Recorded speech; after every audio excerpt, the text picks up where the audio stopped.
আসসালামু আলাইকুম রহমতুল্লাহ। প্রিয় দর্শক, আপনার শত্রু খুব বেশি হয়ে গেছে, আপনার শত্রুর অত্যাচার খুব বেড়ে গিয়েছে, শত্রুর জ্বালায় কোনো কিছু করতে পারতেছেন না, কোনো কাজের মধ্যে সফল হতে পারতেছেন না, কোনোভাবেই শান্তি পাচ্ছেন না, এমন কঠিন পরিস্থিতির মধ্যে পড়লে আজকে আপনাদের এমন একটি দোয়া শিক্ষা দিব, মাত্র 5 বার পড়বেন। পড়লে শত্রু একেবারে সোজা হয়ে যাবে। শত্রু আর কখনো আপনার পিছনে লাগতে আসবে না। শত্রু কখনো আপনার সাথে শত্রুতামি করতে আসবে না। শত্রু কখনো আপনাকে কোনো সময় প্যারাশানি করবে না, আপনাকে জ্বালা যন্ত্রণা করবে না ইনশাআল্লাহ, আপনি যদি সঠিকভাবে আমলটি করতে পারেন। প্রিয় দর্শক, সেটা কিভাবে এবং দোয়াটি কি আমি সম্পূর্ণ আলোচনা করব। তবে আলোচনা করার আগে আপনাদের কাছে একটা রিকোয়েস্ট, যারা আমার চ্যানেলের মধ্যে নতুন আছেন অবশ্যই চ্যানেলটি সাবস্ক্রাইব করে পাশে থাকা বেল আইকনটি বাজিয়ে দিবেন। প্রিয় দর্শক, দুনিয়ার মধ্যে এমন কোনো মানুষ নেই যার কোনো শত্রু নেই, যার কোনো দুশমন নেই। দুনিয়ার মধ্যে যত মানুষই আছে, যত ভালো হোক না কেন, তারও শত্রু আছে, দুশমন আছে। আর এই দুশমনেরা এরকম ভাবে অত্যাচার করে মাঝে মাঝে, যা বলার বাহিরে, অত্যাচারে অতিষ্ঠ হয়ে যায়। এরপরও সেই অত্যাচারে কোনো প্রতিবাদ করা যায় না এবং মুখ খুলে মানুষের কাছে অত্যাচারের কথা বলাও যায় না। এমন পরিস্থিতির মধ্যে যদি আপনি পড়ে থাকেন, তাহলে এই আমলটি আজকে আপনার জন্য। প্রিয় দর্শক, আমাদের প্রিয় নবী সাল্লাল্লাহু আলাইহি ওয়াসাল্লামের দুশমন কেমন ছিল? বরং নিজের আপন রক্তের গোষ্ঠী যেটাকে বলে, সেখান থেকে ওনার দুশমন ছিল, ওনার শত্রু ছিল। এবং অন্যান্য যারা আছে তারা তো ছিলই। সাহাবায়ে কেরাম রাদিয়াল্লাহু তাআলা আনহুম, ওনারা দুনিয়া যে কত সোনালী যুগের মানুষ ছিলেন, ওনাদের কত সুন্দর আদর্শ ছিল, কত সুন্দর মানবিকতা ছিল। এরপরেও ওনাদের দুশমন দুনিয়ার মধ্যে কম ছিল না। ও ভাই, আপনার মাঝে আমার মাঝে কতটুকু মানবতা আছে, কতটুকু মানসিকতা আছে, কতটুকু মানুষের দরদ আছে, সেটা আমরা জানি। তাহলে আমাদের দুশমন যে হবে না, এটার কি অসম্ভব? হ্যাঁ, আমাদের দুশমন আর বেশি হবে। এরকম দুশমনেরা অনেক সময় আপনাকে কোনো কাজ করতে দেয় না, কোনো কাজের মধ্যে সফলতা হতে দেয় না। অত্যাচার এত বেশি করে, যা বলার বাহিরে, মাঝে মাঝে একেবারে অতিষ্ঠ হয়ে যেতে হয় এই অত্যাচারের কারণে।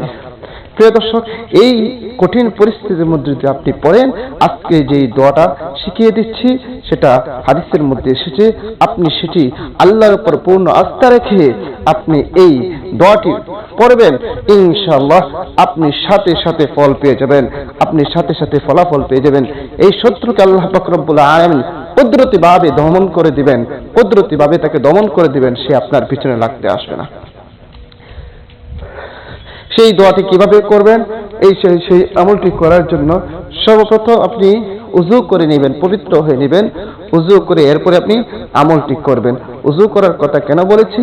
যে উযু করে যখন একটি আমল করবেন, যখন একটি কাজ করবেন, সেই কাজের গ্রহণযোগ্যতাটা মহান আল্লাহ পাক রব্বুল আলামিনের কাছে অনেক বেড়ে যায়। এই জন্য উযু করে পবিত্র হয়ে আপনি আমলটি করবেন। প্রিয় দর্শক, মনে করেন আপনি উযু করে নিয়েছেন, পবিত্র হয়ে নিয়েছেন। এরপরে সর্বপ্রথম 3 বার ইস্তিগফার পড়বেন। আস্তাগফিরুল্লাহ রাব্বি মিন কুল্লি যামবি ওয়া আতুবু ইলাইহি লা হাওলা ওয়ালা কুওয়াতা ইল্লা বিল্লাহি আলিয়্যিল আযীম। 3 বার ইস্তিগফার পড়ার পর 3 বার যে কোনো দুরূদ শরীফ পড়ে নেবেন। আল্লাহুম্মা সাল্লি আলা মুহাম্মাদি ওয়া আলা আলি মুহাম্মাদ কামা সাল্লাইতা আলা ইব্রাহিম وعلى آل إبراهيم إنك حميد مجيد اللهم بارك على محمد وعلى آل محمد كما باركت على إبراهيم وعلى آل إبراهيم إنك حميد مجيد। এরকম ভাবে 3 বার ইস্তিগফার এবং 3 বার দুরূদ শরীফ পড়ার পর আপনি এই দোয়াটি পড়বেন। আল্লাহুম্মা ইন্নী আউযু বিকা মিন জাহদিল বালাই ওয়া দারকিশ শাকাই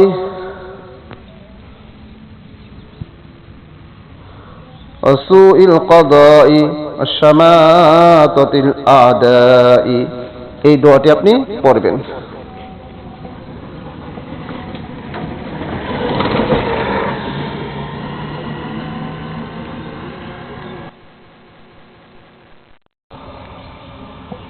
আবারও বলতেছি, আল্লাহুম্মা ইন্নী আউযু বিকা মিন জাহদিল বালাই ওয়া দারকিশ শাকাই ওয়া সুইল কাদাই ওয়া শামাতাতিল আদাই।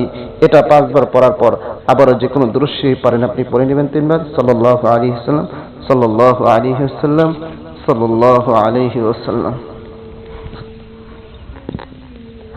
প্রিয় দর্শক, আপনার আমল করা শেষ। এভাবে যদি আপনি আমল করতে পারেন, ইনশাআল্লাহ আপনি দ্রুতই ফলাফল পেয়ে যাবেন। আপনার শত্রুর অত্যাচার যদি বেড়ে যায়, দুশ্মনের মধ্যে যদি খুব বিরক্ত হয়ে যান, তাহলে এই আমলটি আল্লাহর পর পূর্ণ আস্থা রেখে করেন। আর ভিডিওটা বেশি করে শেয়ার করে দিবেন, যেন সবাই শিখে রাখতে পারে আর সবাই আমল করতে পারে। আর সবাইকে অসংখ্য ধন্যবাদ ভিডিওটি দেখার জন্য। আসসালামু আলাইকুম রাহমাতুল্লাহ।